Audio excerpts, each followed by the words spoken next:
Note: welcome to my two first loves. This book tells of a young woman navigating love and sexuality for the first time.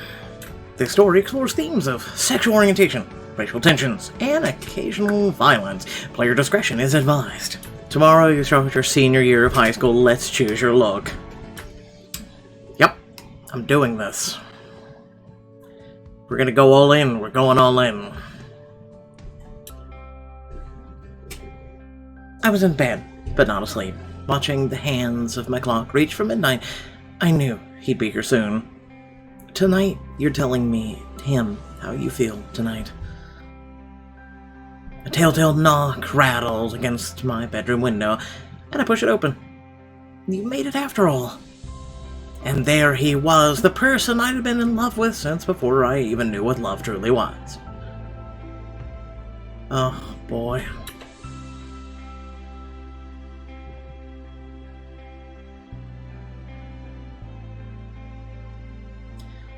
I couldn't tell you the moment I first fell in love with Mason Jennings.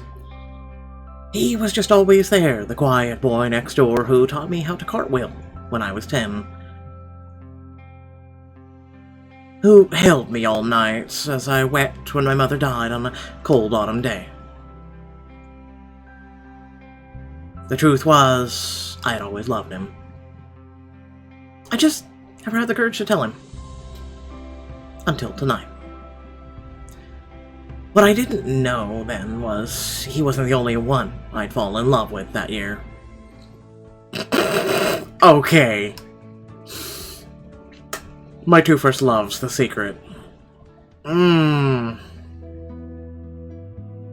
home. Mason Jennings, punctual as always.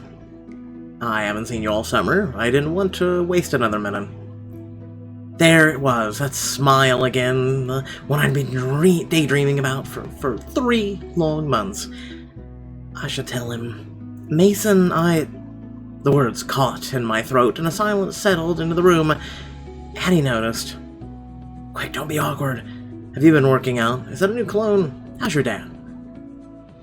Still fuming about the Air Force that lost its bowl game to Berkeley. You think even 7 months would dull the pain? My father collects grudges like badges, and you know how much he loves badges.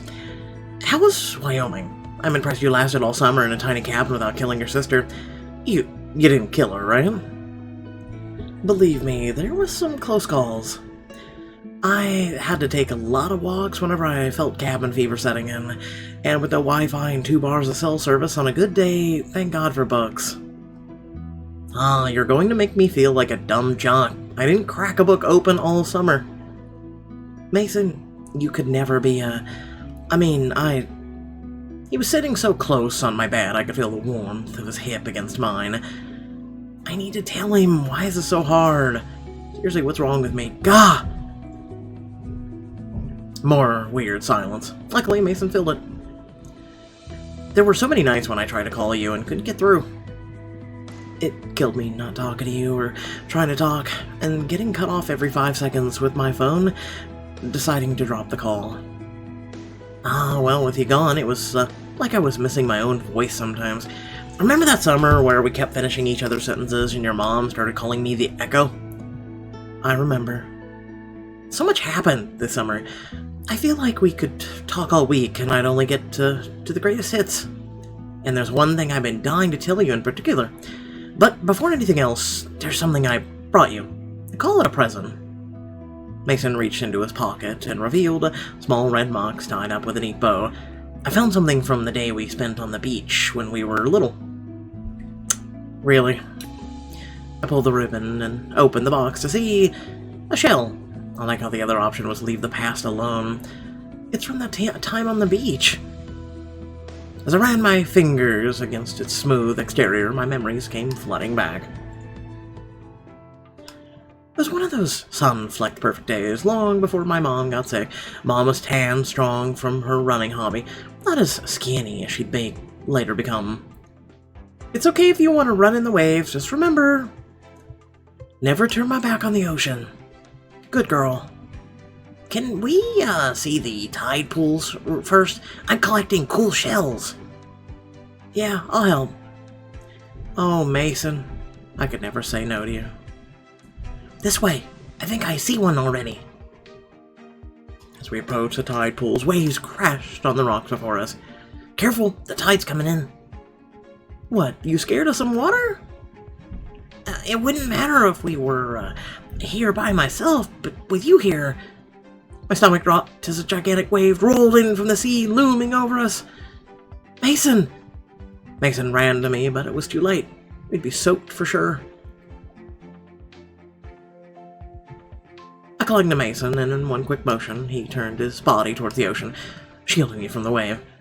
I looked down and realized that I was completely dry, and Mason was totally drenched. I think you just saved my life. I owe you one. You could never owe me one. You're my... But just then, the spray of the lapping waves, we spotted something glimmering in the water before us. Check it out! Mason dipped his hand in the swirling tide pool and retrieved a vibrantly colored shell. He held it for me to see.